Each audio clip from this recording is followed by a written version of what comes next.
Okay, so this is the review for Mac 1105, Chapter 1 test. Please be aware that the problems that you're seeing on this practice test, some of them are similar to the ones that are on the actual test.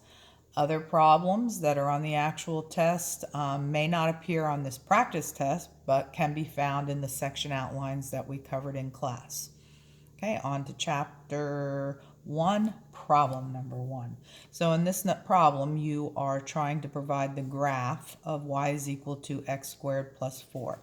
And for this function, you're going to provide a table that lists any and all of the intercepts as well as an additional pair of points. And then you will provide the graph. You have to provide all these things to get each of the points associated with this problem. So if you're doing it by hand, I'll show how to do it by calculator as well. I'm still going to want you to write and identify the things that you're finding, even if you're using the calculator. Okay, if you're doing it by hand, then you have to actually know how to find x-intercepts and y-intercepts. So your x-intercept is a point. Any point on the x-axis is called an x-intercept, and you find them by letting y is equal to 0, by allowing y to be equal to 0, because any point on the x-axis has a y-coordinate of 0. Okay, so you accomplish this by grabbing the function, putting a 0 in for y, and copying the right-hand side of the equation. Then we're going to solve for x squared. Best method for solving for x squared here would be to use the square root method. So I'm going to bring this over here. That leaves me with -4 equal to x squared. Then you take the square root of the side of this, the square root of the right side, square root of the left side. That gives you plus or minus 2i, because you have to report the positive and the negative root. Oops, don't need the square there, that's gone. So what you're seeing here is that this is suggesting that the two x-intercepts are imaginary numbers, which is impossible. Because when you look on an xy plane, such as this, I've already drawn the picture, you see that there's nothing but real numbers here. There's no imaginary numbers here, nor are there imaginary numbers here. So when you're looking for an x-intercept and your calculations lead to imaginary numbers, what that is signifying is that there are no x-intercepts. Okay, so none for this. Y-intercepts, that's a point on the y-axis. There's one y-intercept here. And you find any y-intercept by letting x be 0. Okay, that would imply that you're going to plug a 0 in for x, calculate for y. Okay, so it's y is equal to 0 squared plus 4, which is just 4. And this y-intercept is actually the vertex. This is going to be a parabola because it's second degree in only one variable. So only a second degree on the x while the y remains first degree. This parabola opens up and the vertex is at 0, 4. We're going to learn more about these graphs in detail in chapter 2, but for right now you can produce the shapes by creating tables. So one pair of numbers on our table is 0, 4.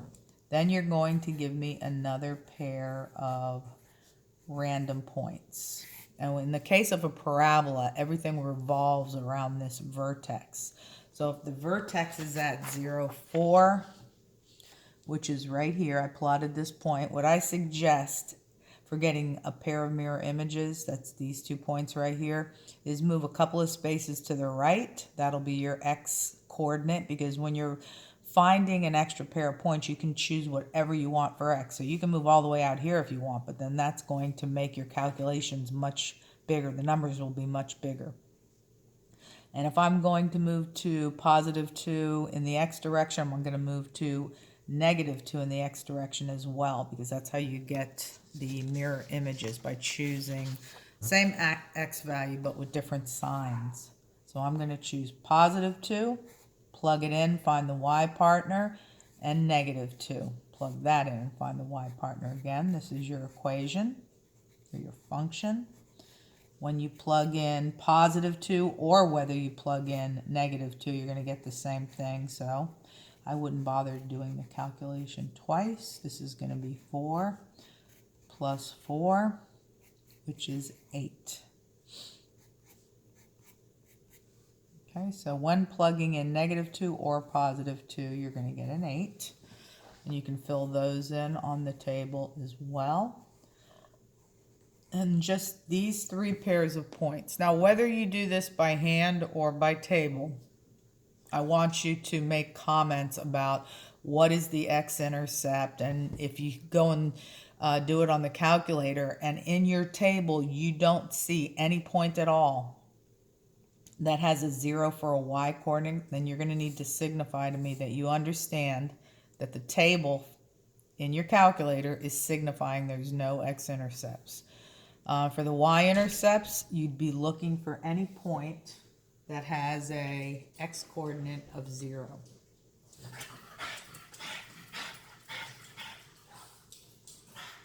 Crazy puppies. Okay, so anyway, back to this. Here is the final graph.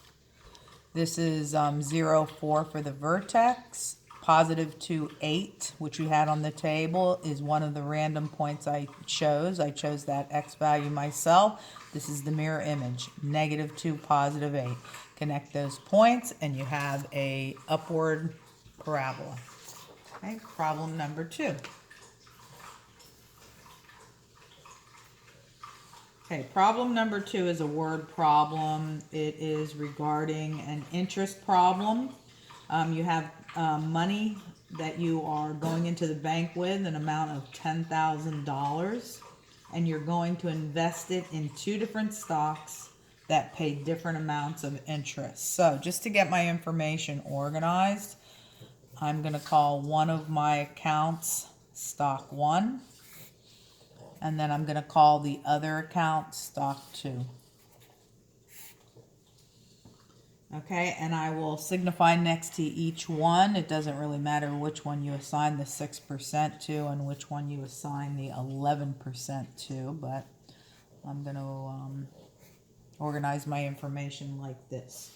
Now, the situation here is that you don't actually know how much you're going to invest in this stock that's paying 6%, and you don't know how much you're going to invest in this account. So one way that you can do this is it says how much would be invested at each rate if the total interest for the year is $700. Now we're going to assume that this is, annual interest, simple interest.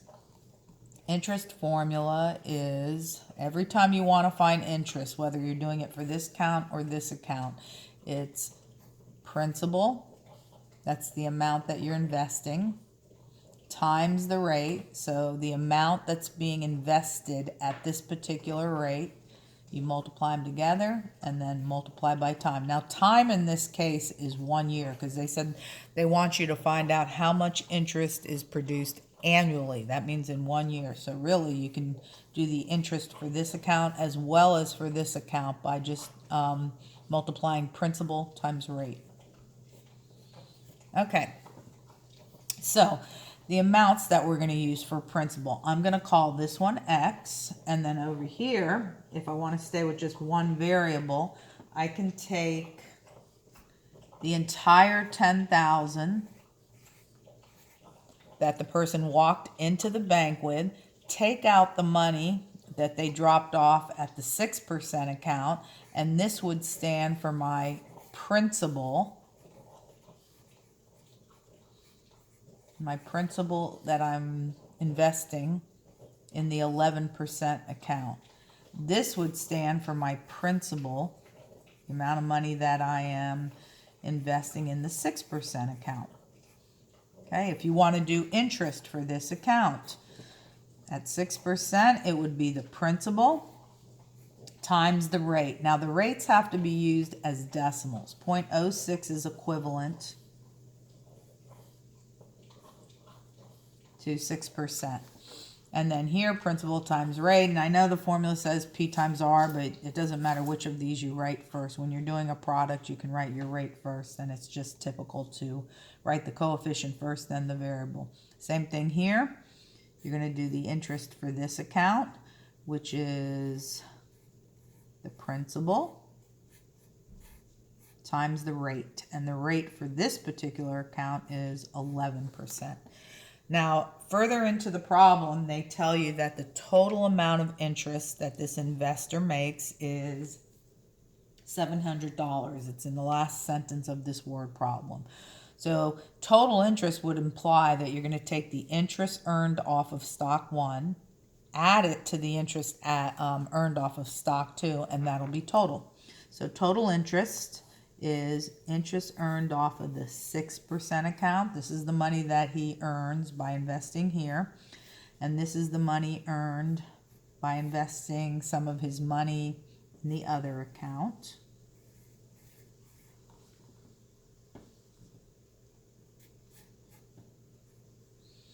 And that equals, and we're totaling them up, so it's equal to this a total amount of interest of $700.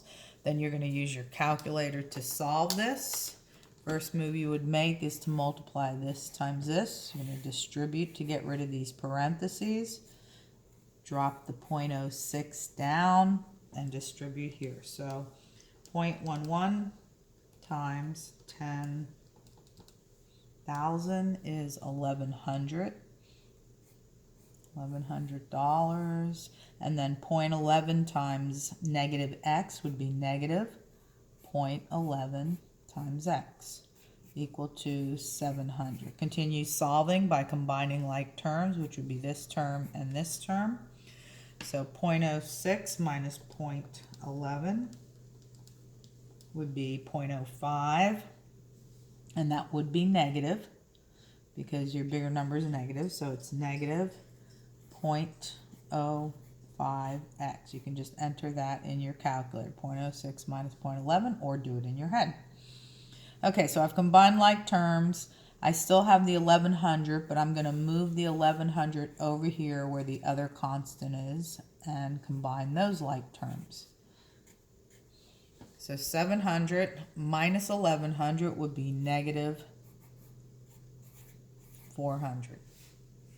Okay, then last step, divide by negative 0.05, the coefficient that you're seeing right out in front of the x, likewise on the other side. And you end up with the answer, x is equal to, now this is interest, which is in dollars and cents. So 400 divided by 0.05, the negatives cancel. $8,000. So the question here is how much should be invested at each rate.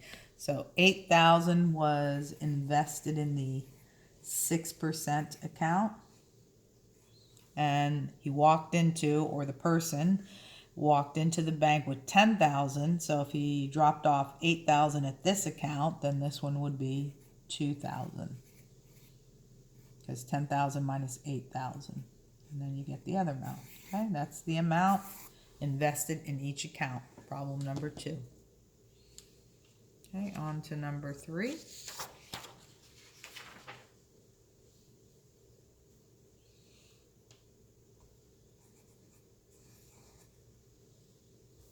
Okay, in problem number 3, we are finding the real solutions for this second degree equation.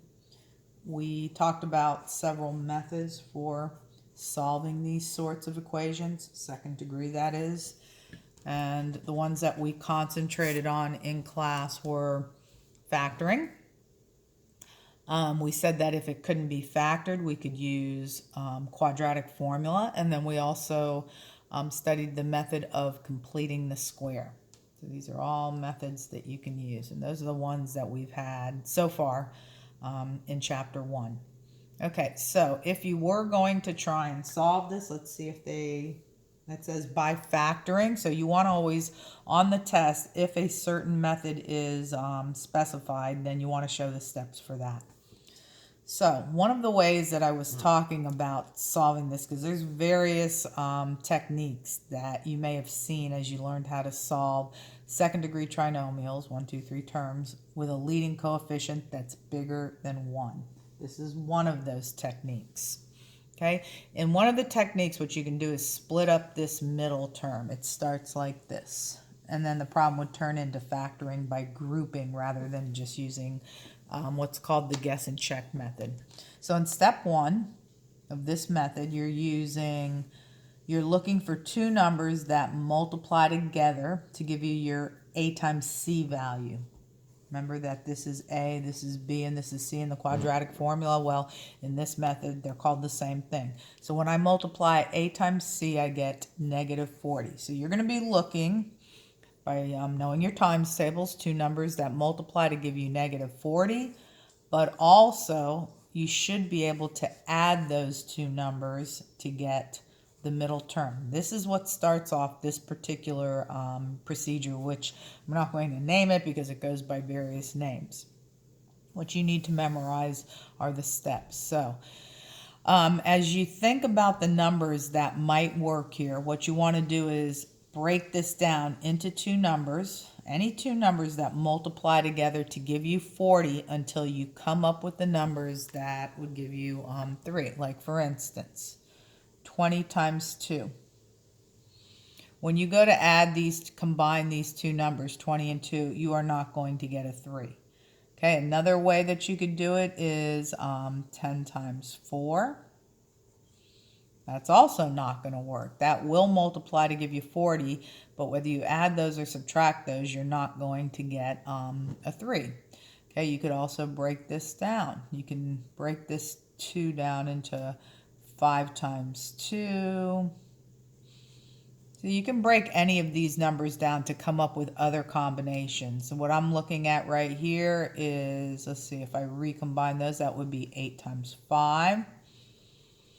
And this is actually the pair that works here. 8 times 5 is 40, but when you subtract these two numbers, which, we can look at subtraction as addition. It's just that one of the numbers will be negative.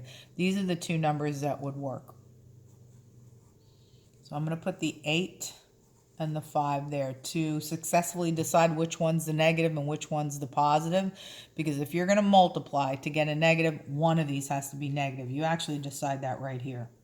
The bigger number, which is this one, has to be this sign if you're going to add them to get a positive 3. So therefore, the 5 is negative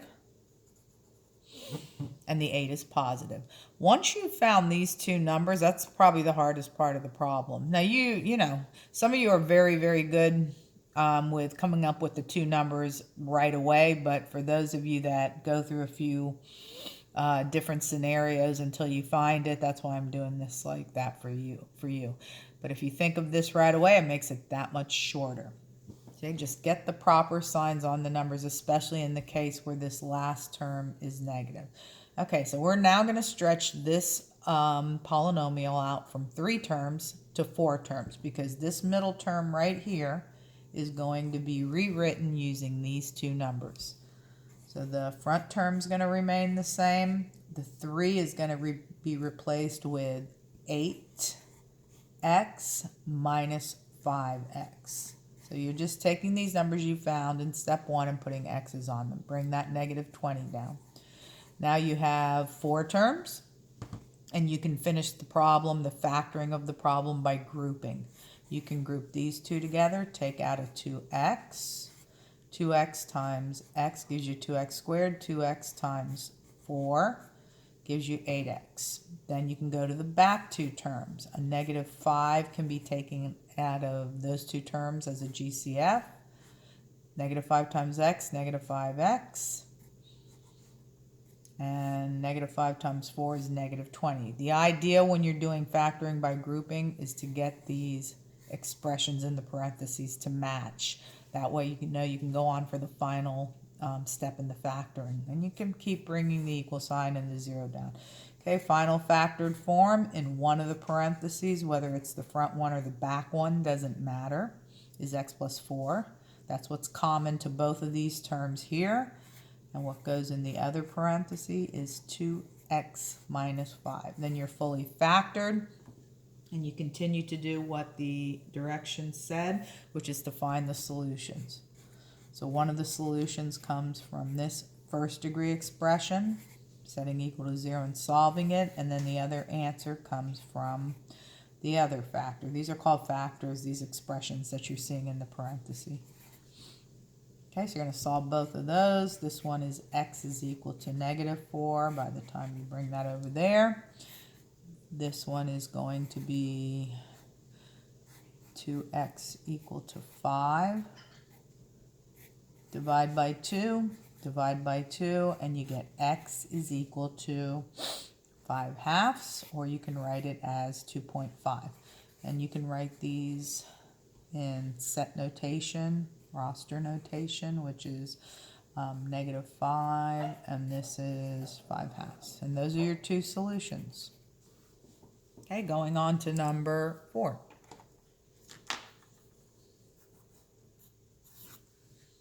Okay, in problem number 4, you're given x squared minus 5x minus 14. You're still under the instructions of needing to find the solutions for this problem by factoring. The factoring for this particular type of quadratic trinomial is easier than what we did in number 3. Less steps. You don't have to turn it into a grouping problem. You might want to go right into what's called guess and check. And that goes by different names also. I suggest this method when the leading coefficient is a 1 because it's much easier, like I said, than number 3. All you have to do is take the square root of the front term. Think of what times what is x squared. Most of you are great at knowing that. Then you have to think of two numbers that multiply, sort of like what you did here. Part of it is like that method, only many more steps. Think of two numbers that multiply to be -14, but when you add them, you get that middle coefficient. That was the step that started off this previous problem. The only thing is that we're not doing a times c here, so they differ even in that respect. So the numbers that would work here, probably very easy for you to come up with. 7 and 2, you have to think of which of these numbers gets the negative, which one gets the positive, because one is negative, one's positive in order for this to happen. So the larger number of these two will take the sign of the middle term, and then the other one can have the positive, be the positive number. Okay, solutions here are x equal to 7, and you can just jump right into this step if you'd like. And x equal to -2. Okay, and you can list them like this if you'd like.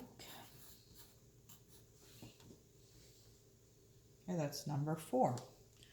Problem number 5. Okay, so now this one, problem number 5, calls for you to demonstrate the quadratic formula. So I'm going to stress again, whatever it says in the instructions, please demonstrate that method for full credit. Okay, so in this one, just like in factoring, these two problems that I just did, everything has to be on one side, even for you to use quadratic formula. We rely on the A, the B, and the C value for this formula. This is A, this is B, including whatever sign's there, and the C, or actually, excuse me, let me backtrack on that. This is not B. I'm telling you to bring this over to the other side, but I haven't done that yet. So let's bring everything to one side, and then we'll redo the A, B, and the C. So this will be the 3x once it jumps to this side. The 1, I'll just scoot it down here to the end. And now you can tell what the A, the B, and the C is. Okay, so zero it out first, and then you can identify what those values are. Once you've identified these values, then you're going to plug it into this formula. Okay, it's x is equal to opposite of b plus or minus. Underneath the square root, you're going to have b squared minus 4 times a times c.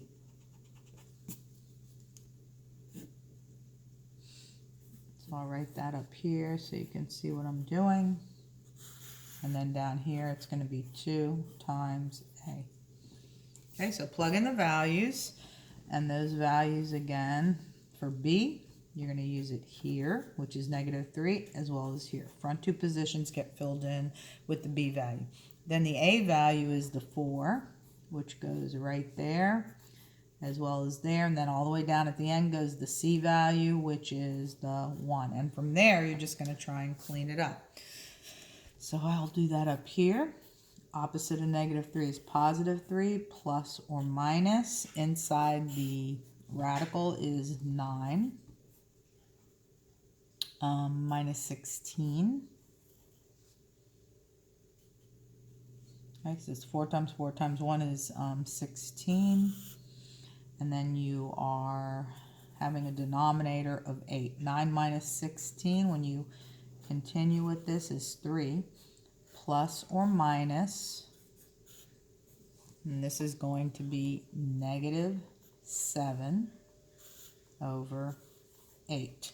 These answers happen to be imaginary. So this is going to be complex, which is part real and part imaginary. So it's 3 plus or minus. You always want to remove that negative from underneath the radical and call it by its definition, which negative underneath square root is an I term.